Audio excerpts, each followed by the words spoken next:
This is part 6 of Overcoming the Religious Spirit, written by Rick Joyner of Morning Star Ministries.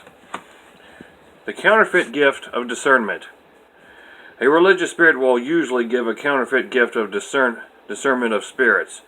The counterfeit gift thrives on seeing what is wrong with others rather than seeing what God is doing in order to help them along. Here the spirit is able to do some of its greatest damage to the church. Its ministry will almost always leave more damage and division than healing and reconciliation. Its wisdom is rooted in the tree of knowledge of good and evil, and though the truth may be accurate, it is ministered in a spirit that kills. This counterfeit gift of discernment is motivated by suspicion and fear. The suspicion is rooted in such things as rejection, territorial preservation, or general insecurity.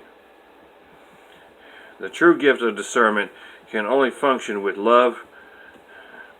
Any other motive than love will distort spiritual perception. Whenever someone submits a judgment or criticism about another person or group, we should disregard it unless we know that the one bringing it truly loves that person or group and has an investment of service to them. Angels of light. When Paul warned the Corinthians about those who ministered in a religious spirit, which sought to bring a yoke of legalism upon the young church, he explained that such men are false apostles, deceitful workers, disguising themselves as apostles of Christ. And no wonder, for even Satan disguises himself as an angel of light. He's been doing that since the very beginning. Therefore, it is not surprising if his servants also disguise themselves as servants of righteousness. I said in 2 Corinthians chapter 11, verse 13 through 15. That Satan disguises himself as an angel of light could be interpreted as a messenger of truth.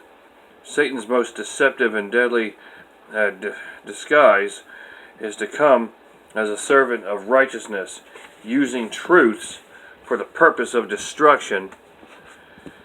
He is quite skillful at quoting Scripture and using wisdom, but it is the wisdom of the tree of knowledge that kills. He can accurately point out what is wrong with someone else, but he always does it in such a way that tears down, not offers solutions that lead to deliverance and life.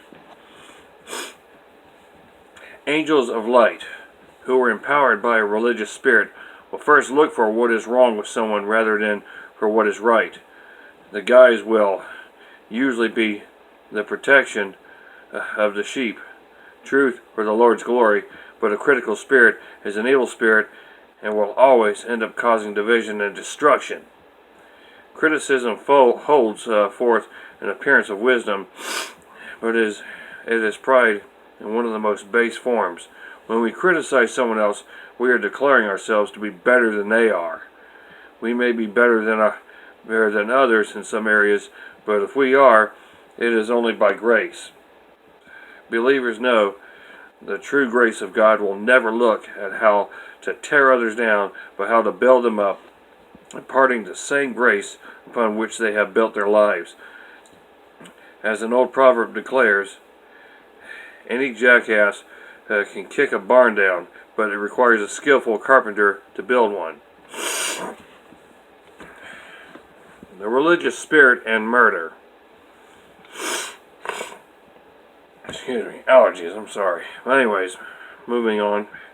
When Adam and Eve determined to live by the knowledge of good and evil, they were partaking of the religious spirit. The first result of this was self-centeredness. They looked at themselves. The first child born to them after partaking of this fruit was Cain, who is the first biblical model of a man controlled by a religious spirit. Cain was a tiller of the ground, or earthly minded. The religious spirit will always seek to have us focused on the earthly realm rather than the heavenly realm.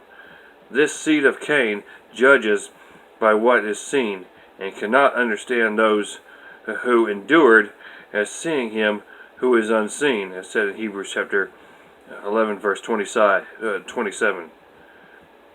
In Revelation, we see that the second beast comes up out of the earth. Revelation chapter 13 verse 11.